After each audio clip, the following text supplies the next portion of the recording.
Graça e paz, amados. A palavra de hoje é arrependei-vos. Lembra de Ezequias, a passagem de Ezequias? Que ele se arrependeu e chorou muitíssimo? Uma atitude de quebrantamento. Em Atos capítulo 17, versículo 30, vai dizer: Deus não leva em conta o tempo da ignorância.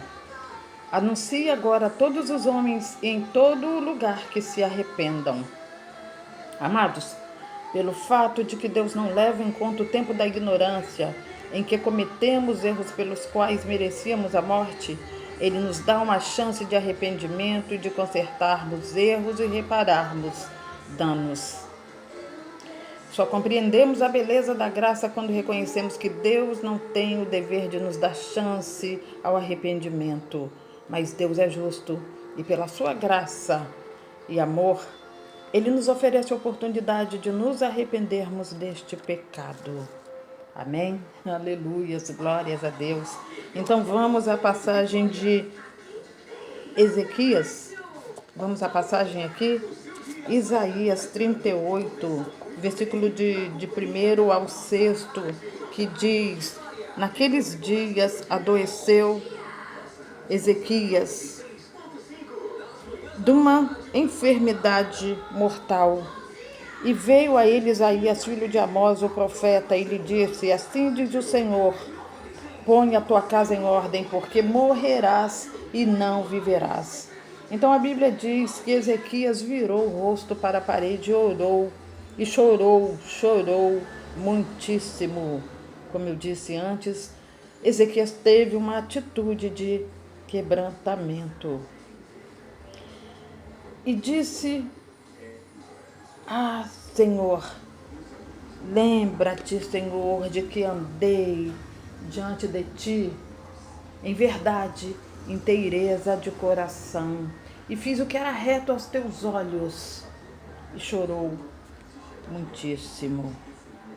Então veio a palavra do Senhor a Isaías, dizendo: o Senhor manda Isaías e a Ezequias, né?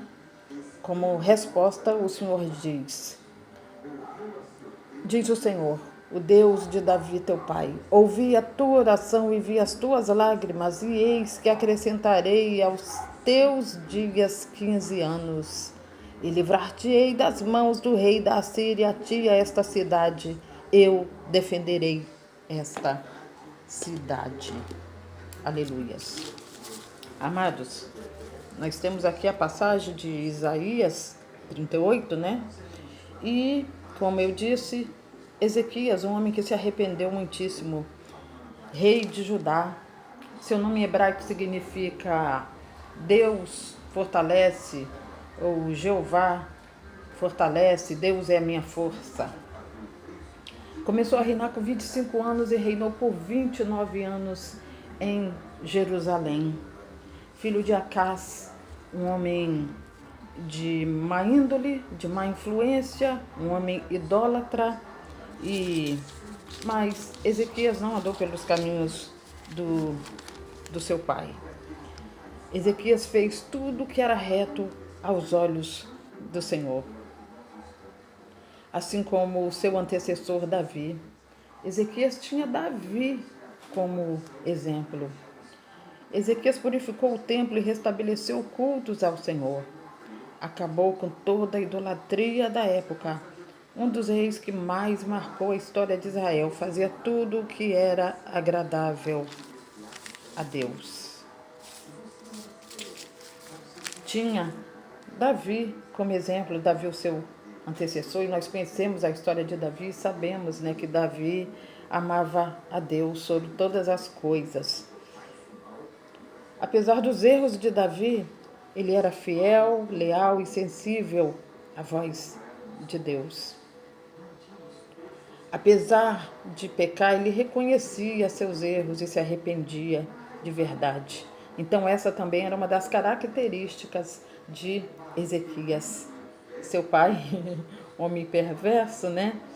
Tanto, ele era um rei tão ruim, foi um má rei na época de Ezequias, ele foi um tão rei mau, ruim no seu reinado, que ele, quando morreu, não foi nem sepultado no sepulcro dos bons reis. Havia essa divisão, os bons reis, os maus reis, e ele não conseguiu com que fosse sepultado junto com os bons reis. A mãe de Ezequias, Abia, ou em hebraico Abijah, que significa meu pai é o Senhor. Essa sim tinha bom caráter e reputação. Depois da morte de Ezequias, depois da morte de Acaz, Ezequias passa a reinar. Depois da morte de seu pai, entra Ezequias para reinar a Judá, Jerusalém.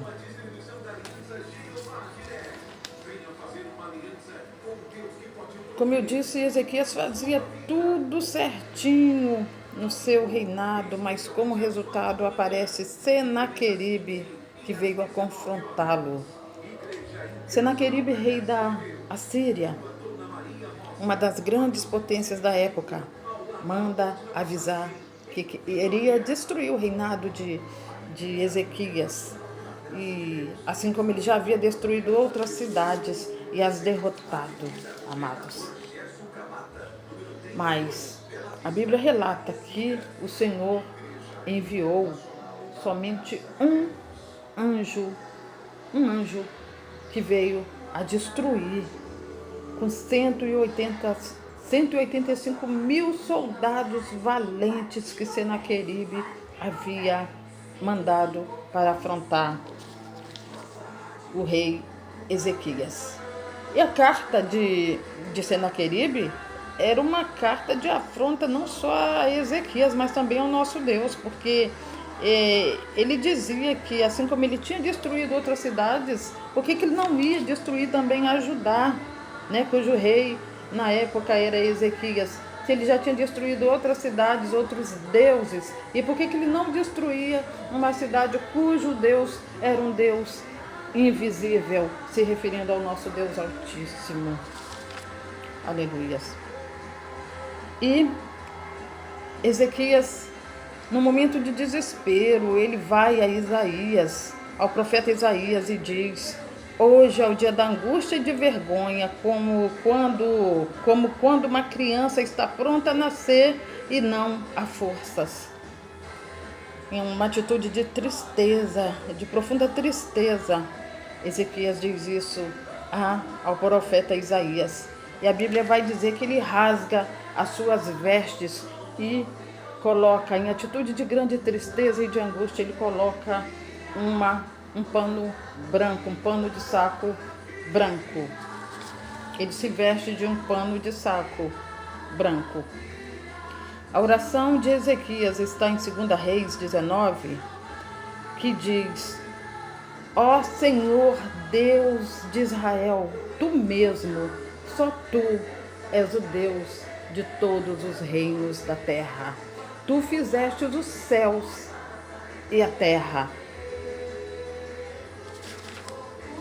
Inclina os teus ouvidos e ouve a minha oração. Abre os teus olhos e vê, e ouve as palavras de Senaqueribe, que enviou para afrontar o nosso Deus vivo. No versículo 19, pulando para o 19, ele ainda completa: salva-nos das mãos do rei da Síria, para que todos os reinos da terra saibam que só tu és o nosso Deus vivo. Aleluias. Ezequias aqui, amados, nos deixa uma lição de como devemos nos portar diante das situações adversas, diante das lutas. E o Senhor atendeu o pedido de Ezequias e acrescentou 15 anos não só de vida, mas de toda sorte de bênçãos. Aleluias. Em 1 Coríntios, versículo 6, 14, olha o que diz a palavra: por seu poder Deus ressuscitou o Senhor e também nos ressuscita. Aleluias. Palavra de confiança no Senhor, né? uma palavra de que o Senhor tem poder, o Senhor tem poder para ressuscitar. Amém? Logo depois que o Senhor concedeu a cura de Ezequias, ele foi visitado pelos mensageiros da Babilônia. Mais uma vez, Senaqueribe manda lá os seus homens, né? E eles foram felicitá-lo e ainda levaram presentes a Ezequias. Ezequias os recebeu cordialmente e mostrou todos os tesouros da casa do palácio, da casa do Senhor. Oh, Jesus! Ezequias teve um momento aí de fraqueza, eu diria, Ezequias, todos nós temos um nosso momento assim, que a gente cai, né? Não que ele não confiasse no Senhor. Ele teve esse momento aí que abriu as portas para os homens de Senaqueribe. O rei da Síria invadiu Judá e queria convencer o povo a rejeitar a liderança de Ezequias e a se entregar ao rei da Síria. Ezequias não deveria, né, ter feito isso, como eu disse há pouco, essa atitude, né, de fraqueza, de confiar no homem, de confiar no inimigo. Com isso sobreveio as consequências, né? Mas quando Isaías disse, põe em ordem a tua casa, conserta a tua vida, Ezequias se arrependeu e Deus, por sua graça e amor, o perdoou. Eu repito, Deus não leva em conta o tempo da ignorância. Arrependam-se, amados. Arrependa enquanto é tempo. Amados, a doença de Ezequias nos traz uma reflexão ao arrependimento. Se você tivesse mais 15 anos para você viver, né? Você também adoecesse de uma doença terrível, né? Que fosse te levar à morte. O que você faria, né? Se um médico, Deus usasse um médico para te dizer que você só teria mais 15 anos. Você olha para trás e veja o que você já fez. Amém? E olha também para frente e veja o que você ainda pode fazer e conserta a sua vida. A Bíblia diz em Salmos 51:17 que um coração contrito e quebrantado e arrependido jamais será desprezado por Deus. E é isso, o Senhor quer um coração arrependido e quebrantado, um coração, uma pessoa que ame a Ele com sinceridade, em verdade, assim como Ezequias, apesar dessa falha, ele amava Deus, como eu disse, assim como Davi, seu antecessor, ele amava a Deus como acima de todas as coisas. Amados, a oração nos sintoniza a Deus. A maneira como reagimos às lutas e tempestades evidenciarão como está a nossa vida de oração. Quem ora tem ânimo e reage aos problemas que aparecem. Em meio às tempestades e opressões da vida, devemos encarar as tribulações apegando-nos ao soberano. Olha que mensagem linda eu escrevi aqui para você. Conserte a sua casa, ponha em ordem a sua vida e as conquistas irão acontecer. Em 2 Crônicas 30, versículo 19, diz: porque o Senhor vosso Deus é piedoso e misericordioso e não desviará de vós o rosto se vos converterdes a Ele. Aleluias, glória, glória, glória, glória a Deus. Aparentemente, os problemas são maiores que nós, mas se nós colocarmos os problemas nas mãos do Senhor, com certeza Ele entrará com providência. Nossa força vem do Senhor e devemos nos arrepender sempre, nos humilhar diante do Senhor, porque diz a Escritura, todo que nele confia jamais será envergonhado. Após a oração de Ezequias, o Senhor enviou, como eu disse antes, um anjo, apenas um anjo, que combateu com 185 mil soldados valentes. E no dia seguinte, quando amanheceu o dia, só haviam cadáveres estendidos pelo chão. Aleluia. Assim Senaqueribe fugiu e voltou para Nínive, mas seus filhos Adramaleque e Sarazer o feriram a espada e o mataram e fugiram. Enquanto Senaqueribe orava ao Deus dele, Nisroch, e seu filho Esar-Adon foi o seu sucessor. Aleluias, aleluias, aleluias. Glória, glória, glória, glória, glória, glória a Deus. Glórias ao Pai, ao Filho e ao Espírito Santo. Amém. Fiquem com esta palavra, amados. Arrependam-se enquanto há tempo. Deus não leva em conta o tempo da ignorância. Ainda há tempo ao arrependimento. Amém? Fiquem com essa palavra. Beijos. Pastora Sônia Paixão.